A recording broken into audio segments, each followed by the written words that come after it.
CFB. Today's CCMR lesson will be on the initial CCMR instruction preview and financial aid eligibility. In the next few weeks, you will be meeting with your counselor or dean to discuss and work on preparing for plans after high school. Topics you will hear about in more detail during that meeting will include the TSI criteria and Dallas County Promise. That includes the Promise Path, the Applied Texas application, and the financial aid graduation requirement. TSI criteria. The Texas Success Initiative, also known as the TSI, requires all Texas public institutions of higher education to determine a student's readiness for college-level coursework in the general areas of reading, writing, and mathematics. Students can show college readiness on 3 different assessments: the ACT, the SAT, and the TSI A2. Dallas County Promise. It is a last dollar scholarship that covers the cost of tuition, which is the cost of classes, at partner colleges with options for all Texas residents. There are 3 steps that need to be completed by the various deadlines. Those include the Promise Path, college application to a Promise partner school, as well as a financial aid application, also known as a FAFSA or a TASFA. The Applied Texas application is the next thing we'll talk about.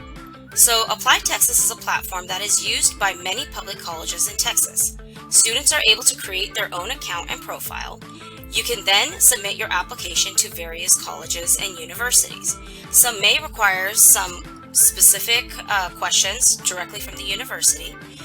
The portal is free to use, however, there may be a fee to submit your applications to some colleges. The website you will be using will be www.goappliedtexas.org. Some tips if you want to get started on this earlier. If you have 2 last names, please use both. The graduation date you will be listing is May 24th, 2023. And make sure you select the correct high school and city that you are attending. If you do qualify for free or reduced lunch, you will need to select a fee waiver as a method of payment. State graduation requirement. In accordance with Texas Education Code 28.0256, each student must do one of the following in order to graduate: complete and submit a FAFSA application, complete and submit a TASFA application, or submit an opt-out form.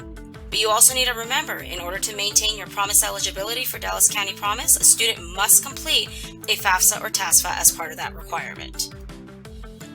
Alright, let's go into detail about the financial aid eligibility. We'll talk a little bit about FAFSA, TASFA, and which one is right for you. So how do you get financial aid? So you would apply for either federal or state aid, or both, and there are also institutional scholarships which can be need-based and also based on achievement. To be eligible, most colleges will require you to submit either the federal or state application. So the different types of aid applications that are available is the FAFSA, which is the federal form, and that is for students who are U.S. citizens or documented residents of the United States. The other option is the TASFA form, which is the state form. This is for students who cannot complete a FAFSA but are considered residents of Texas, meaning they have lived in Texas for at least 3 years. So which application is right for you? Let's take a look. So, if a child and parent are both legal U.S. residents, then a FAFSA form will be completed. The student and parent will both create what's called a FAFSA ID and FSA ID, and you will complete the application online. The parent will sign the FAFSA form electronically.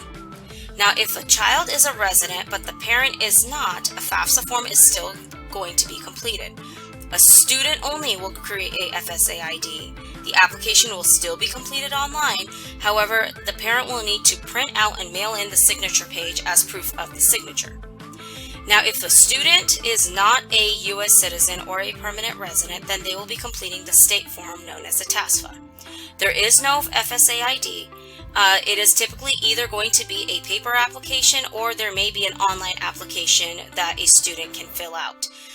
You will need to verify with the college on which application that they will accept, if it is the online application or the paper application. Let's go over the basics. So, it is an absolutely free application. It is used primarily by all institutions in deciding how much aid to award. That includes universities, that includes colleges, but it also includes trade schools. So if you're interested in cosmetology, you're interested in automotive, you're interested in going to a community college, all of them will accept the FAFSA or the TASFA. The application will be open on October 1st. You will not complete this application before October 1st. Some aid is dispersed on a first-come, first-served basis, so you really need to be mindful of those state, federal, and institutional deadlines, meaning ones that the college or university has set, so that way you can try to get as much money as possible. So what do you need to complete your financial aid application? Your parents will need the 2021 tax return and their W-2s, checking and savings account information, and then the net worth of investments, including any rental property. If there is any untaxed income such as child support, that also will need to be reported, and of course demographic information, and that includes the social security number if your parent guardian has one and if you have one. So how do you submit those applications?